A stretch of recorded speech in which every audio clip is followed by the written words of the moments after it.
It was my sophomore year when I transferred to Oakwood University, a small college with a beautiful but eerie campus. The school was nearly 200 years old, with ivy-covered brick buildings, Gothic-style dorms, and a reputation for being, well, haunted. I never believed in ghosts. Sure, I enjoyed a good horror story, but I figured most so-called hauntings were just overactive imaginations and bad plumbing. So when I was assigned room 306 in Hamilton Hall, one of the oldest dorms on campus, I wasn't concerned. That changed quickly. When I first arrived, my resident assistant Mark hesitated when he saw my room assignment. "You got 306?" he asked, raising an eyebrow. "Man, I hope you like being alone." I frowned. "Why?" Mark shifted uncomfortably. "People don't last long in that room." He didn't say much else, just gave me an odd look before handing over my key. It was weird, but I brushed it off. College dorms were full of superstitions. There were always ghost stories about certain rooms, but I figured it was just rumors passed down to scare freshmen. My roommate was set to arrive in a week, so I had the place to myself at first. The room was normal, I guess. Small, with 2 twin beds, 2 desks, and a closet. The only thing that stood out was how cold it was. Even with the heater running, I couldn't seem to warm it up. That first night, I slept fine, until around 2 a.m. I woke up suddenly, freezing cold.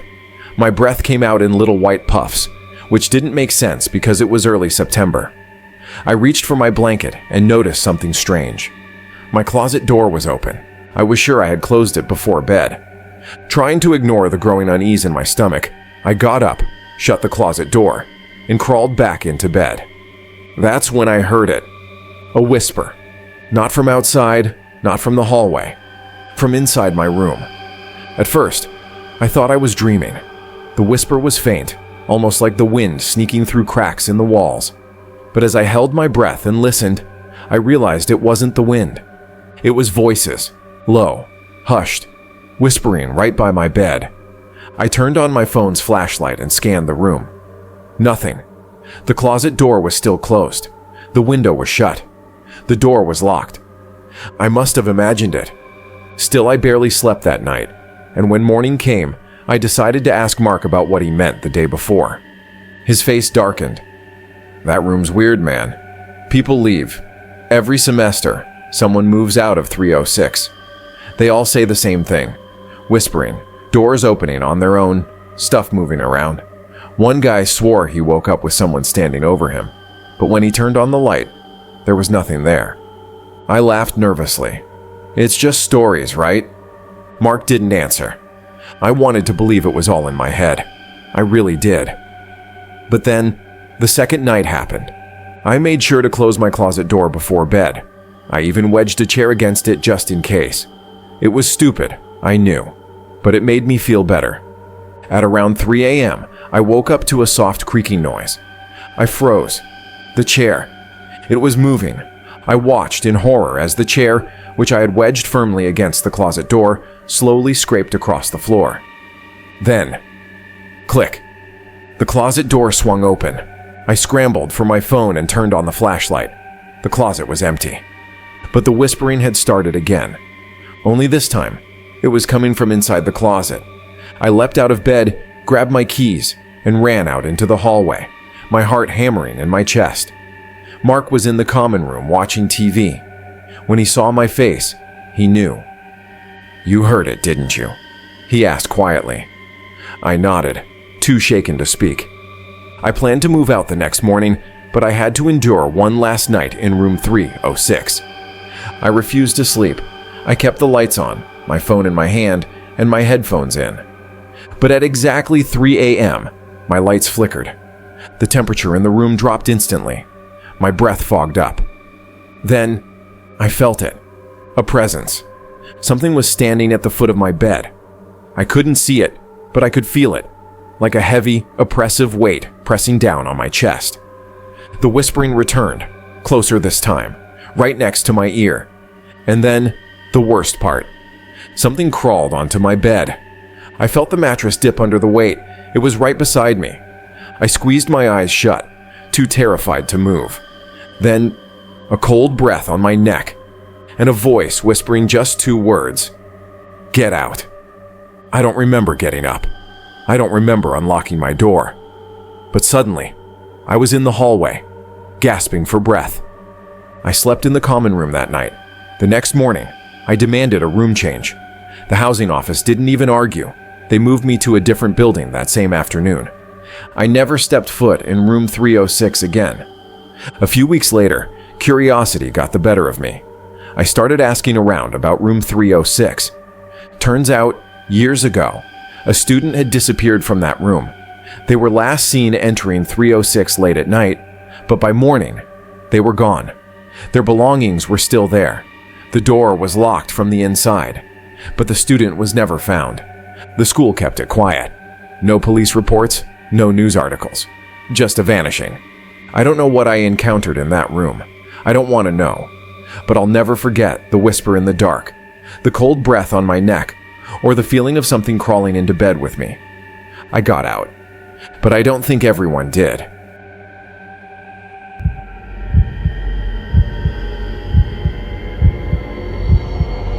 Every college has its legends, stories whispered between students, passed down like urban myths.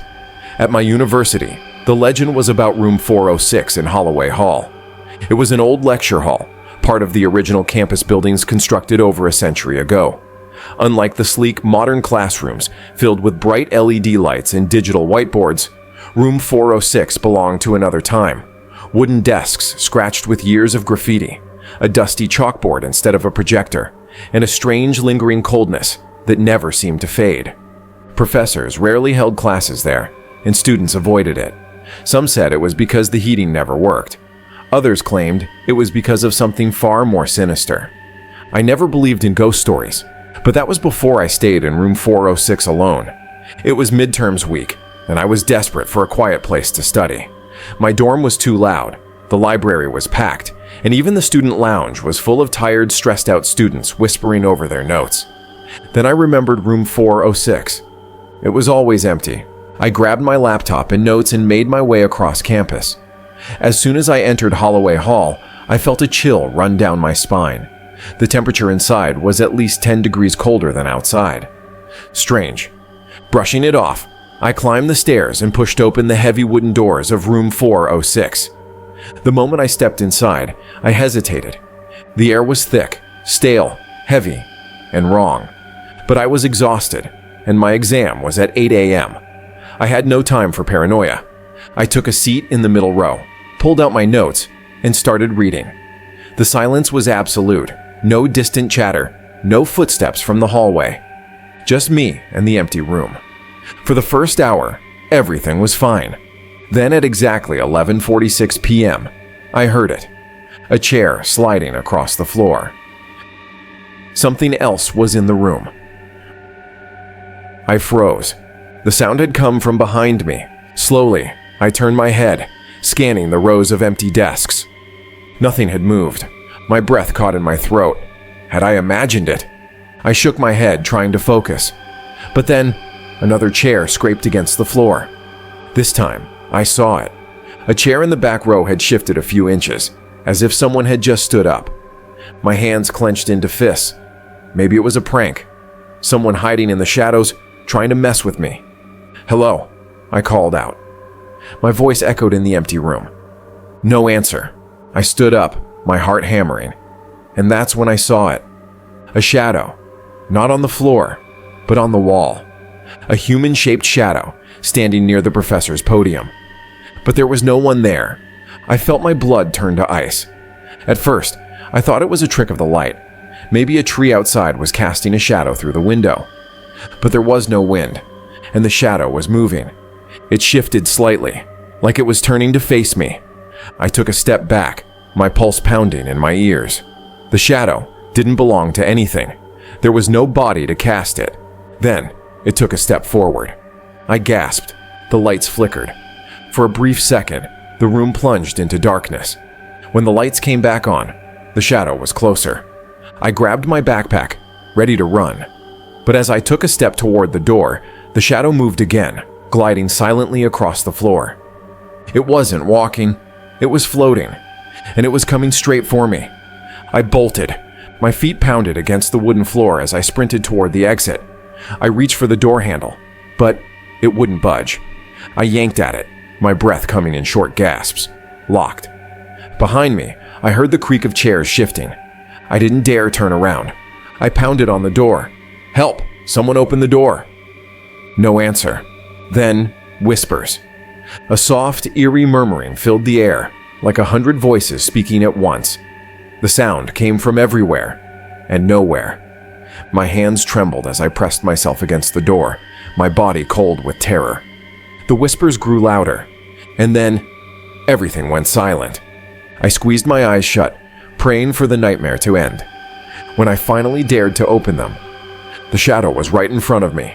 The lights exploded, sparks rained down from the ceiling, and in the chaos, the door suddenly swung open. I didn't hesitate. I ran. I didn't stop running until I was outside, gasping for air, my body drenched in sweat. When I looked back at Holloway Hall, room 406's lights were still on, but through the glass window, I saw it. The shadow was still there, watching me, waiting. I never stepped foot in that building again, and I wasn't the only one. A few weeks later, I overheard a professor talking about room 406. "We don't use that room anymore," he said. "Ever since the student disappeared in 1972. I froze. "Disappeared?" someone asked. The professor nodded. "One night, a student was studying in there. The next morning, the janitor found his books on the desk, his coffee still warm. But he was gone. Just vanished." A chill ran down my spine. I never told anyone what happened to me that night, but sometimes, when I walk past Holloway Hall, I feel it. The weight of something watching me, waiting for the next person foolish enough to study alone in room 406.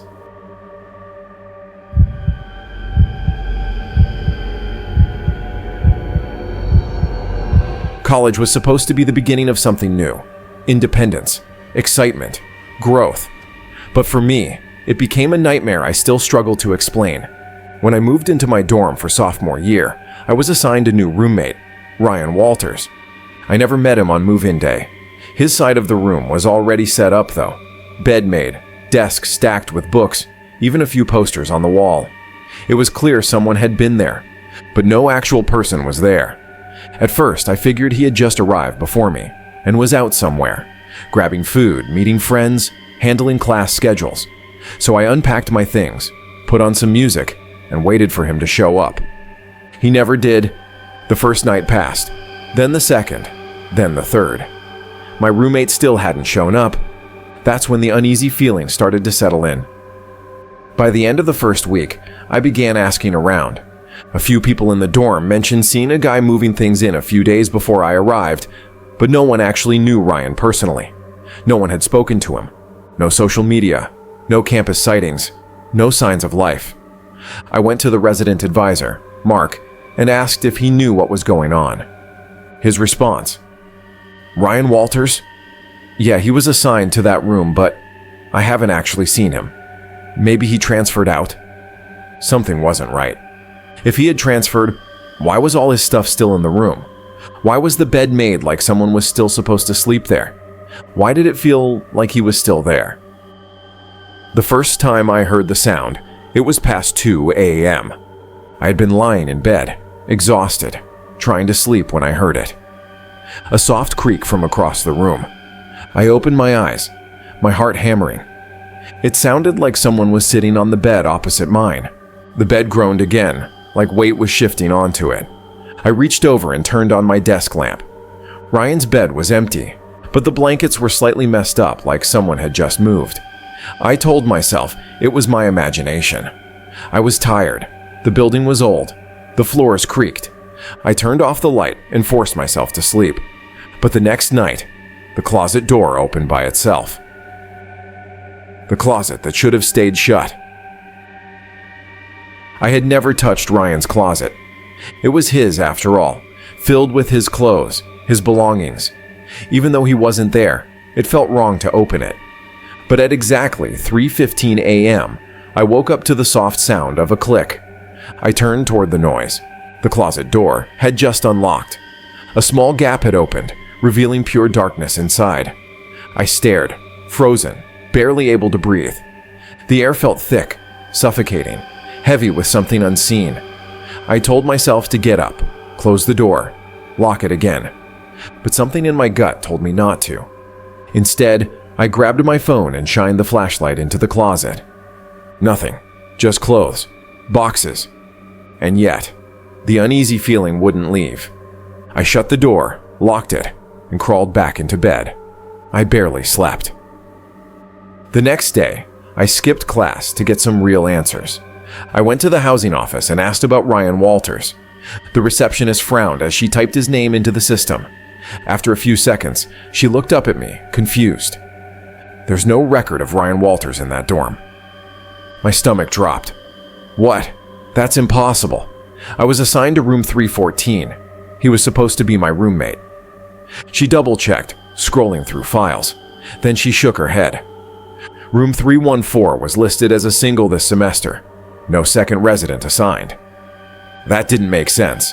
His things were still in the room. Can you check last semester? She hesitated but searched again. Then she froze. When she looked at me this time, there was something else in her expression. Something that made my skin crawl. Ryan Walters was reported missing last semester. The last night in room 314. I was shaking as I walked back to my dorm. I didn't know what to believe. Had someone played a sick joke on me?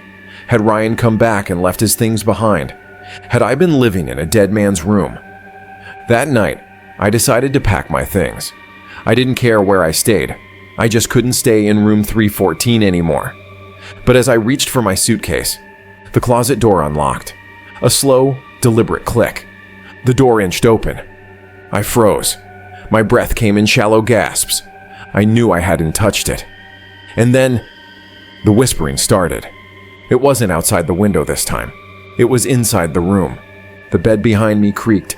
The air turned ice cold. I turned dash. And for the first time, I saw him. Ryan Walters, lying in his bed, or what was left of him. His skin was sunken, pale, his eyes open, staring at me without blinking. His mouth moved, forming silent words, though no sound came out. The whispering grew louder. My vision blurred. The walls of the dorm seemed to bend and stretch. I don't remember running. I don't remember screaming. All I remember is waking up in the dorm's lobby, my RA and a security guard shaking me awake. They told me they found me passed out on the floor, my suitcase lying next to me. My dorm room, completely empty. I transferred dorms the next morning. I never went back to room 314, but sometimes, late at night, I still get the texts. From an unknown number. Just a single message, every few months. Why did you leave? I never answer, and I never will. College is supposed to be a place of growth, knowledge, and new beginnings.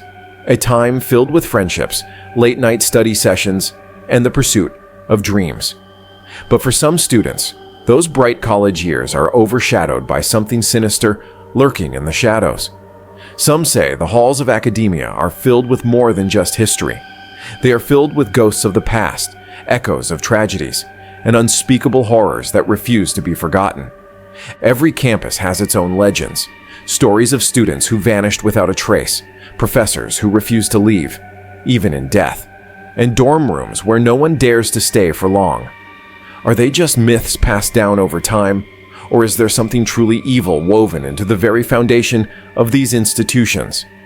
For the people who have lived through it, there is no doubt. They have seen the shadows that move when no one is there.